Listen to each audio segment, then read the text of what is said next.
وقد اعطيتنا ما لم تعطي احدا من خلقك، تو نے ہمیں وہ ساری نعمتیں دے رکھی ہیں جو نعمتیں تو نے دنیا میں کسی فرد کو نہیں دی۔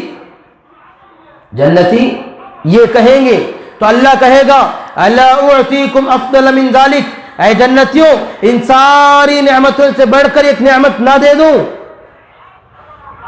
تو جنتی حیرت میں پڑ جائیں گے، عرض کریں گے ای شیء افضل من ذلك، اے اللہ ان نعمتوں سے بڑھ کر بھی کوئی نعمت ہو سکتی ہے؟ اس سے بڑھ کر اور کون سی نعمت ہے؟ تو اللہ اعلان فرمائیں گے احل علیکم رضوانی، آج کے دن میں تم سے راضی ہو گیا، فلا اسخط علیکم بعدہ ابدا، آج کے بعد میں تم سے کبھی بھی ناراض نہیں ہوں گا، میں نے اپنی رضامندی کو تمہارے لیے حلال کر دیا، آج کے بعد تم جو چاہے کھاؤ، جو چاہے پیو، جو چاہے کرو، جیسے چاہے زندگی گزارو، آج کے بعد میں تم سے ناراض نہیں ہوں گا۔ یہ سرٹیفکیٹ اللہ پاک دیں گے، یہ گارنٹی دیں گے، یہ اعلان کر دیں گے۔ وَرِضْوَانٌ مِّنَ اللَّهِ اکبر، اللہ کی رضامندی سب سے بڑی نعمت، سب سے بڑا انعام ہے۔ پھر اللہ اپنا دیدار کرائیں گے، اللہ اپنا کرسی پر بیٹھیں گے، حدیث میں آیا ہے اللہ اپنا دیدار کرائیں گے۔ صحابہ نے پوچھا اے نبی جی ساری مخلوق، سارے لوگ، عرب لوگ، خرب لوگ، کروڑوں افراد بیک وقت اللہ کا دیدار کریں گے، جم غفیر ہوگا، مٹ بھیڑ ہوگی، ایک دوسرے پر چڑھنے لگیں گے، کیا ہوگا؟ نبی نے فرمایا کیا تم 14ویں رات کا چاند کا دیدار کرتے ہو؟ 14ویں رات کے چاند کو تم نے دیکھا ہے؟ تو صحابہ نے کہا ہاں ہم نے دیکھا ہے۔ سب اپنی اپنی جگہ رہتے ہوئے بیک وقت سب کے سب مل کر چاند کو دیکھ لیتے ہیں، کسی کو مشقت برداشت کرنی نہیں پڑتی، مٹبھیڑ نہیں ہوتی۔ تو فرمایا کہ ایسے ہی اللہ کا دیدار سارے کے سارے جنتی بیک وقت ہو کر اللہ کا دیدار کریں گے، اور ایک مرتبہ دیدار کریں گے 70 سال کا عرصہ بیت جائے گا، 70 سال، اور 70 کی جو عدد ہے 70 سے 70 سال مراد نہیں بلکہ بے شمار زمانہ، لمبا زمانہ مراد ہے۔ لمبا زمانہ گزر جائے گا، دیکھتے رہیں گے، ہوش میں نہیں آئیں گے۔ اتنا خوبصورت، اتنا ہیبت میں ڈالنے والا اور اتنا تعجب میں ڈالنے والا وہ اللہ کا نور ہوگا، اللہ کی تجلی ہوگی، اللہ کی ذات ہوگی۔ دنیا میں حضرت موسیٰ علیہ السلام نے اللہ سے عرض کیا تھا ربی ارینی انظر الیک، اے پروردگار میں تجھے دیکھنا چاہتا ہوں۔ اللہ نے کہا لن ترانی، اے موسیٰ تم مجھے دیکھ نہیں سکتے۔ انہوں نے اصرار کیا نہیں اللہ میں تجھے دیکھنا چاہتا ہوں، میں تجھے دیکھنا چاہتا ہوں۔ اللہ نے کہا اچھا چلو کوہ طور پر آ جاؤ، میری ایک تجلی پڑے گی، تم اس کو دیکھ لینا، اگر تم نے اس کو دیکھ لیا فسوف ترانی، تو مجھے بھی دیکھ لو گے۔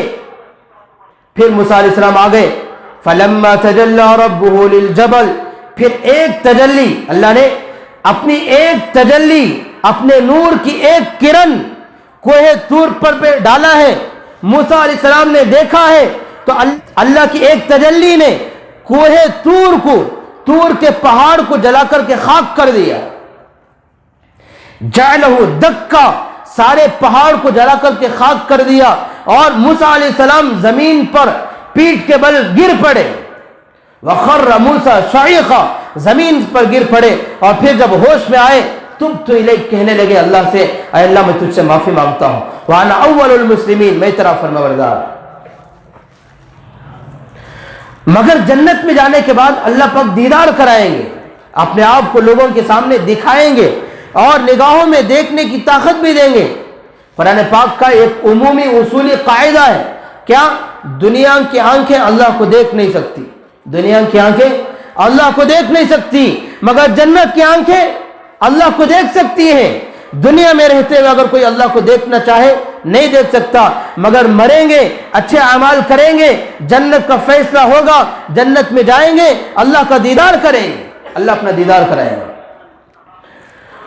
تو بالخلاصہ یہ کہ اللہ پاک ہمیں ایسی بڑی جنت دینے والے ہیں، اللہ جنت میں اپنی رضامندی کا پروانہ دینے والے ہیں، اور پھر ہزاروں اربوں خربوں نعمتوں سے ہمیں دینے والے ہیں، مشرف کرنے والے ہیں۔ تو بتاؤ ایسی بڑی جنت کو حاصل کرنے کے لیے، اللہ کی رضامندی حاصل کرنے کے لیے مجھے اور آپ کو کچھ کرنا نہیں پڑے گا؟ کچھ کرنا پڑے گا یا نہیں پڑے گا؟ کرنا پڑے گا۔ اگر کچھ کریں گے اللہ جنت دیں گے، اگر کچھ کریں گے اللہ اپنی رضامندی کا پروانہ دیں گے، اگر کچھ نہیں کریں گے نہ جنت ملے گی، نہ اللہ کی رضامندی ملے گی، نہ کامیابی ملے گی۔ علماء نے بیان فرمایا ایسی بڑی جنت کو حاصل کرنے کے لیے سب سے پہلی جو شرط اللہ نے قرآن میں بیان فرمائی وہ ہے ایمان۔ ایسی بڑی جنت کو، اللہ کی رضامندی کو حاصل کرنے کے لیے پہلی چیز ایمان ہے۔ اسی لیے قرآن پاک میں بیان فرمایا فَبَشِّرِ الَّذِينَ آمَنُوا وَعَمِلُوا الصَّالِحَاتِ أَنَّ لَهُمْ جَنَّاتٍ تَجْرِي مِن تَحْتِهَا الْأَنْهَارُ۔ اے نبی جی بشارت سنائیے ان لوگوں کو جو لوگ ایمان لائے اور اچھے اعمال کیے، ان لوگوں کے لیے أَنَّ لَهُمْ جَنَّاتٍ تَجْرِي، ان لوگوں کے لیے اللہ نے جنت بنائی ہے جس جنت کے نیچے سے، جن باغات کے نیچے سے نہریں بہتی ہیں۔ اور دوسری جگہ بھی ارشاد فرمایا اللہ نے جنت بنائی ہے ایمان والوں کے لیے، اور ایمان کے بغیر چاہے ہماری زندگی میں اعمال ہو، صدقہ خیرات کرنے، صدقہ خیرات تو دور کی بات، لوگوں پر پیسہ خرچ کرنے والے ہوں یا مسلمانوں کے لیے بڑے بڑے ہسپتال بنانے والے ہوں، کالجز بنانے والے ہوں، قوم کی خدمت کے لیے پانی کا نظام کرنے والے ہوں، بہت سارے کام کرنے والے ہوں، مگر دل میں ایمان نہ ہو، اللہ کی ذات کے تعلق سے عقیدہ درست نہ ہو، اللہ کی ایک ذات کو نہ ماننے والے ہو، تو سارے کے سارے اعمال بیکار، ضائع اور رائگاں جائیں گے۔ بنیادی طور پر ایمان شرط ہے۔ ایک صحابی نبی کے زمانے میں ایک آدمی مسلمان ہوئے، اسلام قبول کیا، نماز کا وقت نہیں آیا، نماز کے وقت کے آنے سے پہلے اللہ کے راستے میں نکلنے کا وقت آ گیا، جہاد کا وقت آ گیا، وہ اللہ کے راستے میں نکل گئے، ایک نماز نہیں پڑھی، ذکر تلاوت نہیں کیا، حج نہیں کیا، عمرہ نہیں کیا، کوئی بڑے سے بڑا عمل نہیں کیا، صرف اللہ کے راستے میں نکلے اور جہاد کرتے ہوئے انتقال ہو گیا، گردن کٹ گئی، شہید ہو گئے۔ اللہ کے نبی صلی اللہ علیہ وسلم ان کے جنازے میں تشریف لائے، ارشاد فرمایا عمل هذا یسیرا، اس اللہ کے بندے نے کوئی عمل نہیں کیا، اس بندے نے مختصر تھوڑا سا عمل کیا، وَأُجِرَ كَثِيرًا، مگر اللہ نے اس کو اجر جو ثواب دیا ہے وہ بہت بڑی مقدار میں دیا ہے، وہ جنت کی شکل میں دیا ہے۔ یہ ایمان ہے، صرف کلمے کی بنیاد پر، صرف لا الہ کی بنیاد پر اللہ نے ان کو جنت سے نواز دیا۔ حالانکہ نماز نہیں ہے، ذکر تلاوت نہیں ہے، حج عمرہ نہیں ہے، کوئی عمل نہیں، روزے نہیں، کوئی عمل نہیں ہے، صرف کلمہ ہے، نماز ہے، اس کے بدلے میں اللہ نے جنت دے دیا۔ یہ ایمان۔ تو ایسی بڑی جنت کو حاصل کرنے کے لیے بنیادی شرط، پہلی چیز وہ ایمان ہے۔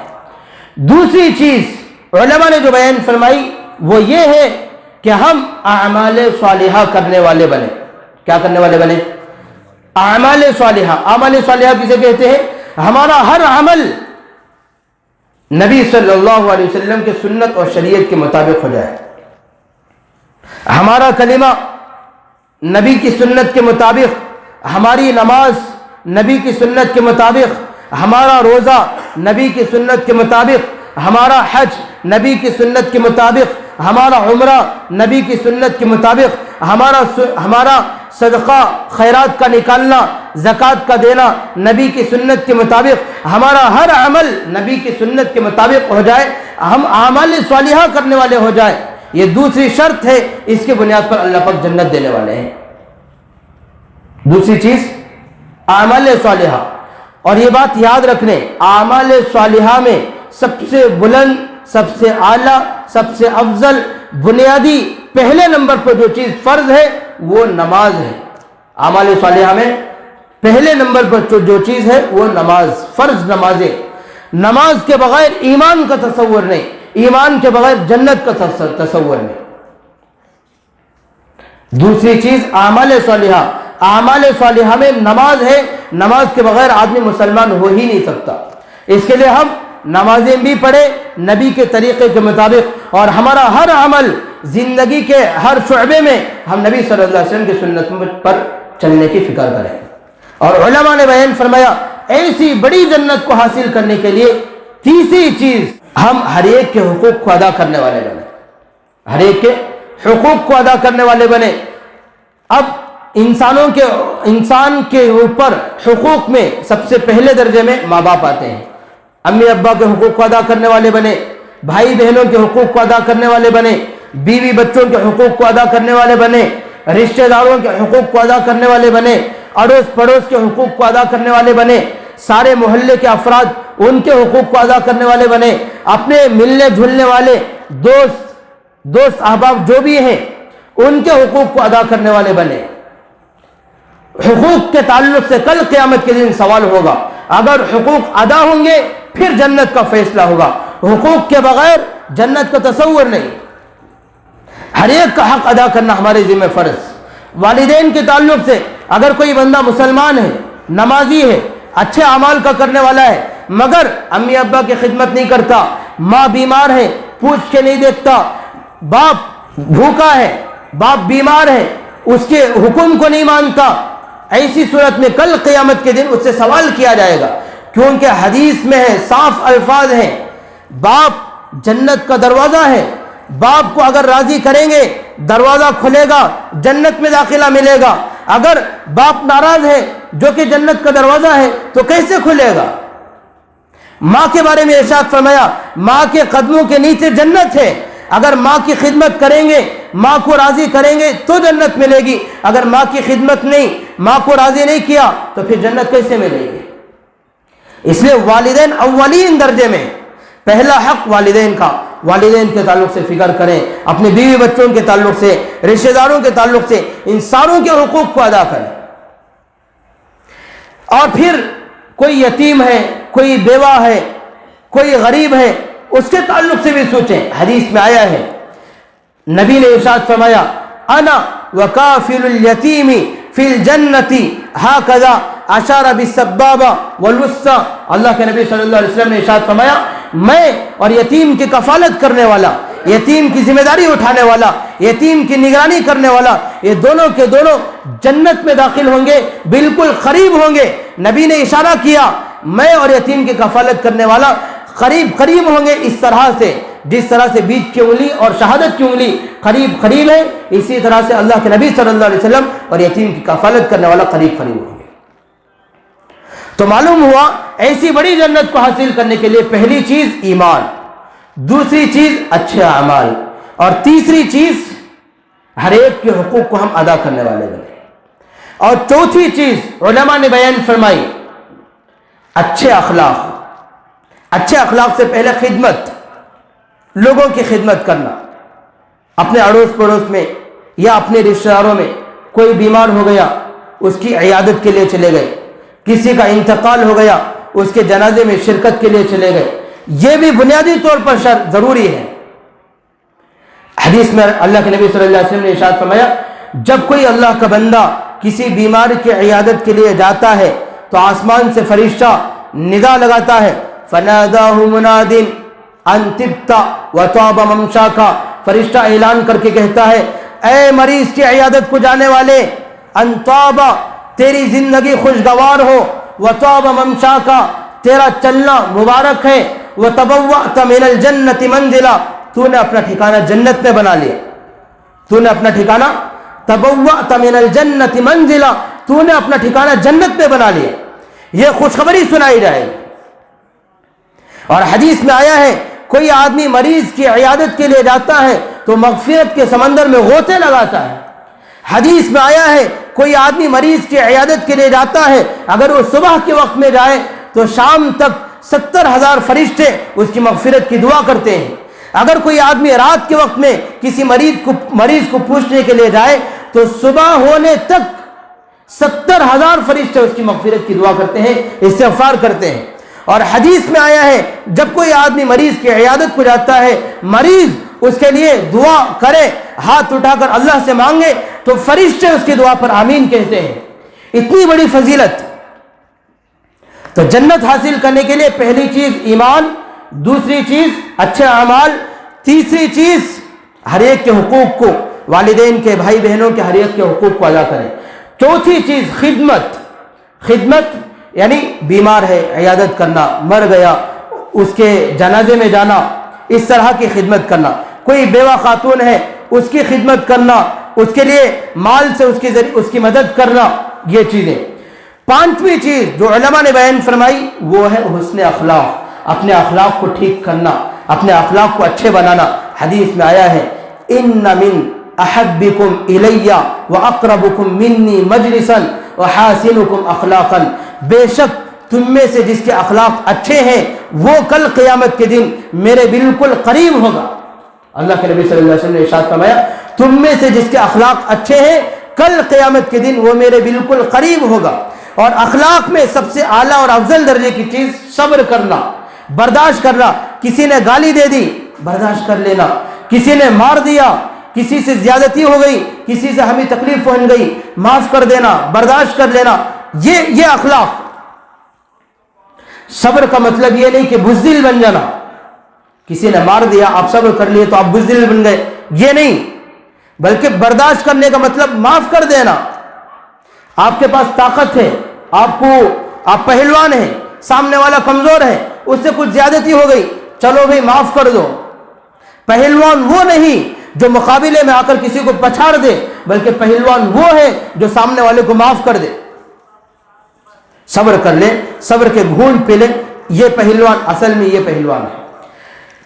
تو پہلے جنت حاصل کرنے کے پہلے ایمان، دوسرا اعمال صالحہ، تیسرا ہر ایک کے حقوق کو ادا کرنا، چوتھا خدمت کرنا، پانچواں اپنے اخلاق کو درست کرنا، اخلاق میں صبر کرنا، اور اس کے بعد کے درجے کی چیز شکر ادا کرنا، اس سے آگے بڑھ کر زبان سے سچائی نکلنا، اس سے آگے بڑھ کر کسی سے وعدہ کیا ہے وعدے کو پورا کرنا، کسی نے امانت رکھی ہے امانت کو ادا کر دینا، اور اس سے آگے درجے کی چیز نرمی اپنے اندر پیدا کرنا، کسی پر سختی نہیں کرنا، کسی پر ظلم نہیں کرنا، زیادتی نہیں کرنا۔ نرمی اللہ کو پسند ہے، ان اللہ رفیق، اللہ نرم مزاج ہے، وَيُحِبُّ الرِّفْقَ، نرمی کو پسند کرتے ہیں، یُعْطِي عَلَى الرِّفْقِ مَا لَا یُعْطِي عَلَى الْعِنْفِ، اور اگر کوئی آدمی نرمی اختیار کرتا ہے تو اس کے نرمی کے بدلے میں اللہ وہ عطا کرتے ہیں جو سختی ادا کرنے پر نہیں عطا کرتے۔ اور اس کے بعد اس سے آگے بڑھ کر یہ ہے کہ ہم اپنا وقت دین کے لیے فارغ کریں، بیانات سننے کے لیے فارغ کریں، دینی مذاکرے کے لیے فارغ کریں، اللہ کے راستے میں نکلیں۔ ایک تو پہلے کے زمانے میں صحابہ جہاد کے لیے نکلتے تھے، مجھے اور آپ کو جہاد میں نہیں نکلنا ہے، بلکہ یہ جو جمعہ کا دن ہوتا ہے وقت سے پہلے آ جانا۔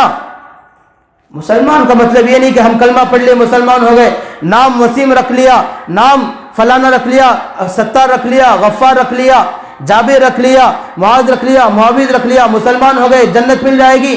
خدا کی قسم ایسے نہیں ہوگا۔ آپ مسلمان بنے ہیں تو مسلمان بننے کے بعد کچھ اور ذمہ داری بھی ہے۔ جنت ملنے کے لیے نماز پڑھنا پڑے گا، جنت ملنے کے لیے آپ کو محنت کرنی پڑے گی، صبر کرنا پڑے گا، اخلاق کو درست کرنا پڑے گا، اپنے کردار کو، کیریکٹر کو نبی کے کردار میں، نبی کے کیریکٹر میں ڈھالنا پڑے گا، تبھی جا کر جنت ملے گی، اس کے بغیر نہیں ملے گی۔ جمعہ کا دن آ گیا ہے، وقت ہو گیا، آخر کے وقت میں یہاں جماعت کھڑی ہونے کا وقت آیا، آخر کے وقت میں منہ پر پانی مار لیا، آ کر امام صاحب کے ساتھ مل کر دو ٹھونگے مار لی، جنت مل جائے گی، ایسا نہ سمجھیں۔ افحسبتم ان تدخلوا الجنة ولما يأتكم مثل الذين خلوا من قبلكم مستهم البأساء والضراء وزلزلوا۔ قرآن پاک میں اللہ نے ارشاد فرمایا کیا تمہارا گمان یہ ہے کہ تم کلمہ پڑھ لیے تو جنت میں داخل ہو جاؤ گے؟ ایسا نہیں ہے، تم پر وہ حالات آئے ہی نہیں جو حالات پہلے لوگوں پر آئے۔ ان لوگوں پر حالات آئے، آزمائش آئی، اللہ کے راستے میں نکالا گیا، حالات میں ڈال کر جھنجھوڑ دیا گیا، یہاں تک کہ وہ پکار اٹھے اے اللہ تو اپنے مدد کو کب نازل کرے گا؟ کافر ہمارے خلاف، مشرک ہمارے خلاف، اور مصائب ہم پر، فقر و فاقہ ہم پر، تنگ دستی ہم پر، ہر طرح کی مصیبت ہم پر سوار ہے، تیری مدد کب آئے گی؟ تو پھر اللہ نے ارشاد فرمایا اے مسلمانوں صبر کرو، قریب ہے کہ میری مدد تم پر آ جائے گی۔ ایسے حالات ہم پر آئیں گے، جنت ملے گی۔ ایک وقت کی نماز نہیں پڑھتے پھر ہمیں جنت مل جائے گی، ایسا تصور نہ کریں، بلکہ نمازیں پڑھیں، ذکر کا، تلاوت کا اہتمام کریں، مجاہدہ برداشت کریں، تب جا کر جنت مل سکتی ہے۔ وقت ہو گیا ہے، آخر میں ایک دو باتیں ہیں، وہ یہ کہ یہاں پر نماز کے بعد میں بعض لوگ فرض ادا کرتے رہتے ہیں، سنتیں پڑھتے رہتے ہیں، تو نمازی کے آگے سے گزرنا جائز نہیں ہے۔ حدیث میں آیا ہے کہ نماز اگر کوئی پڑھ رہا ہے تو اس کے آگے سے نہ گزرو، اگرچہ تمہیں 100 سال تک وہاں پر کھڑا رہنا پڑے۔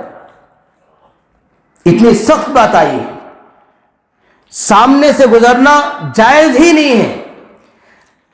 اگر مسجد بڑی ہے، ایسی صورت میں نمازی کے سامنے 3 صفیں چھوڑ کر اس کے آگے سے گزر جا سکتے ہیں۔ اگر کوئی آدمی بڑے میدان میں نماز پڑھ رہا ہے تو اندازہ لگا لیں 12 فٹ تک، یعنی 6 مصلے کے برابر جگہ چھوڑ کر اس کے بعد سے گزر سکتے ہیں، اجازت ہے۔ اب اگر نمازی نماز پڑھنے والا سامنے سترا کوئی لکڑی کھڑا کر کے ہے، یعنی تو سامنے کمبی ہے یا کوئی بھی چیز آڑے ہے، تو اس کے آگے سے گزر سکتے ہیں، اس سے بغیر گزرنے کی اجازت نہیں ہے، بلکہ انتظار کرنا پڑے گا، اس کے پیچھے ہی سے گزرنا ہے، اس کے سامنے سے گزر نہیں سکتے۔ اگر گزر گئے تو گنہگار ہوں گے، گناہ ہمارے نامہ عمل میں لکھا جائے گا، تو اس کے لیے اس کا خیال رکھیں۔ اور کیا چیز تھی بتانے کی؟ اچھا، نماز کے بعد سنتوں کا بھی ذرا اہتمام کریں۔ نماز جہاں فرض ہوگی تو دعا ہونے کے بعد فوراً ہی نہ نکل جائیں، بلکہ نماز کے بعد سنتیں بھی پڑھ کر جائیں۔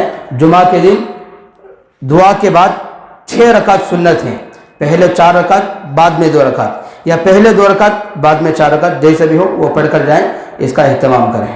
اللہ تعالیٰ مجھے اور آپ کو عمل کی توفیق عطا فرمائے۔ وآخر دعوانا الحمد للہ رب العالمین۔